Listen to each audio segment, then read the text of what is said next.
I know there are women like my best friends who would have gotten out of there the minute their boyfriend gave them a gun to hide. But I didn't. I gotta admit the truth. It turned me on.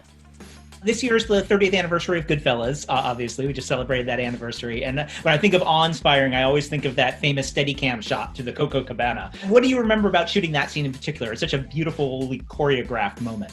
We rehearsed it a lot. We filmed it a lot. If I'm not mistaken, we filmed it like 15 or 18 times. And at each take, something different came up, which was a lot of fun.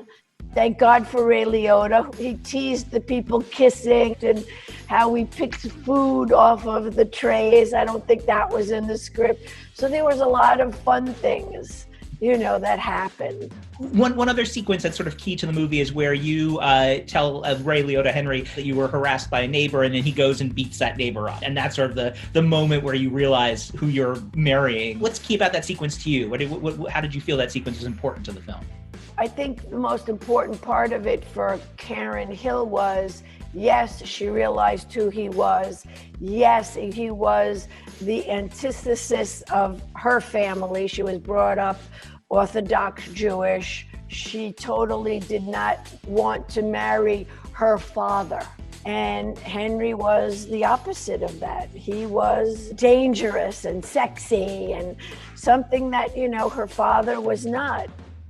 I have to imagine that David Chase was thinking of that scene when he wrote the storyline in The Sopranos about Jennifer Melfi getting raped and not telling Tony Soprano. That feels like a very sort of direct twist on what happened with Karen and Henry Hill. I don't know if he ever mentioned that to you as an inspiration.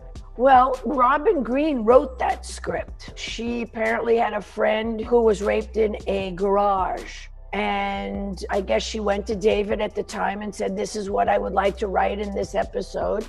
When they told me they were going to do this, I said, why are you going to hurt Melfi? Out of everybody to hurt, David said, because I know the ending.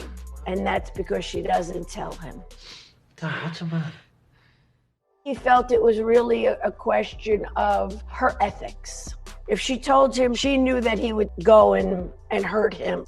Did you agree with her decision? Do you think she made the right choice? Yes, I do. Even though my father would have liked me to have told him.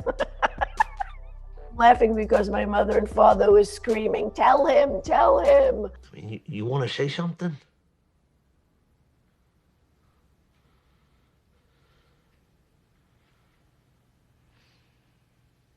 No.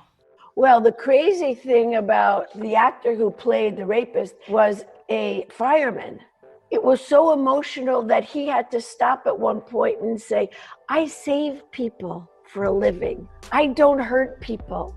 And when I saw him, literally put his head down and cry, I said to myself, oh, I must be doing something right. You see over here, that's where your bedroom is gonna be. Yeah. So your bathroom is gonna be in that corner. Okay. I don't know if you were curious how your roof actually was. You didn't see those The bamboo? the bamboo? Yeah. The bamboo was holding this clay tile. It's been like that for 1,000 years. A couple hundred years for sure.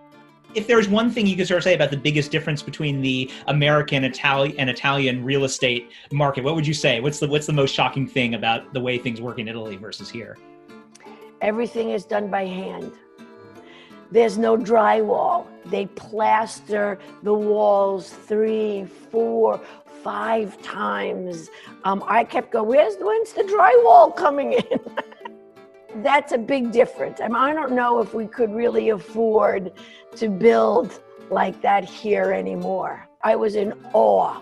The way they did the scaffolding, the way they worked to take off this thatched roof that was there. It was amazing. It really was.